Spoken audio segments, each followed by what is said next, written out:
بسم اللہ الرحمن الرحیم۔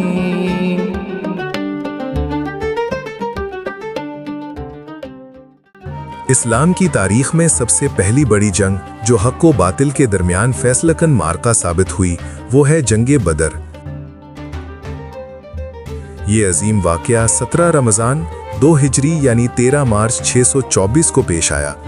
بدر مدینہ سے تقریباً 80 میل کے فاصلے پر واقع ایک میدان ہے جہاں مسلمانوں کی قلیل جماعت نے مکہ کے طاقتور قریش کا سامنا کیا۔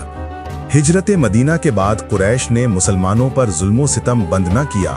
ان کا تجارتی قافلہ ابو سفیان کی قیادت میں شام سے مکہ جا رہا تھا اور مسلمان چاہتے تھے کہ قریش کی معیشت کو کمزور کر کے ان کے ظلم کا بدلہ لیں، لیکن اللہ تعالیٰ نے اس واقعہ کو مسلمانوں کے ایمان کی آزمائش اور اسلام کے غلبے کا ذریعہ بنایا۔ قرآن میں اللہ تعالیٰ نے فرمایا، کما اخرجک ربک من بیتک بالحق وان فریقا من المؤمنین لکارہون، یعنی جس طرح تمہارے رب نے تمہیں حق کے ساتھ تمہارے گھر سے نکالا حالانکہ کچھ مومن ناخوش تھے۔ مسلمان صرف 313 تھے جن میں 70 اونٹ اور 2 گھوڑے تھے، جبکہ قریش کی فوج 1000 کے قریب تھی جن کے پاس 100 گھوڑے اور 600 زرہیں تھیں۔ بدر کے کنووں کے پاس دونوں لشکر آمنے سامنے ہوئے۔ سب سے پہلے مبارزت کا رواج ہوا۔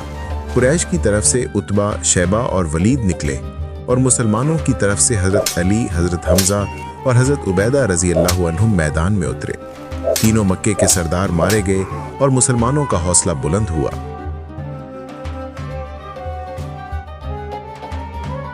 فیصلہ کن وقت۔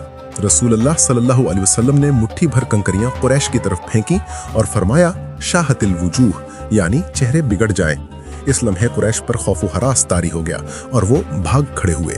قرآن نے اس لمحے کو یوں بیان کیا ہے، فَلَمْ تَقْتُلُوهُمْ وَلَكِنَّ اللَّهَ قَتَلَهُمْ وَمَا رَمَيْتَ إِذْ رَمَيْتَ وَلَكِنَّ اللَّهَ رَمَى۔ سورۃ الانفال آیت نمبر 17۔ یعنی تم نے انہیں قتل نہیں کیا بلکہ اللہ نے انہیں قتل کیا، اور جب تم نے کنکری پھینکی تو وہ تم نے نہیں بلکہ اللہ نے پھینکی۔ نتائج: اس جنگ میں 70 قریشی مارے گئے اور 70 قیدی ہوئے جن میں بڑے بڑے سردار شامل تھے۔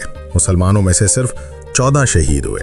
قرآن نے اس کامیابی پر فرمایا، بسم اللہ الرحمن الرحیم، وَلَقَدْ نَصَرَكُمُ اللَّهُ بِبَدْرٍ وَأَنْتُمْ أَذِلَّةٌ، یعنی بدر میں اللہ نے تمہاری مدد کی جبکہ تم کمزور تھے۔ اختتام: جنگ بدر نے اسلام کی بنیاد مضبوط کر دی، مسلمانوں کو سیاسی اور عسکری وقار ملا، اور یہ پیغام دنیا کو گیا کہ اسلام کسی ظلم یا جبر کے نہیں بلکہ عدل اور حق کے ساتھ کھڑا ہے۔ بدر کا معرکہ آج بھی ایمان، صبر اور اللہ کی نصرت کی سب سے بڑی علامت ہے۔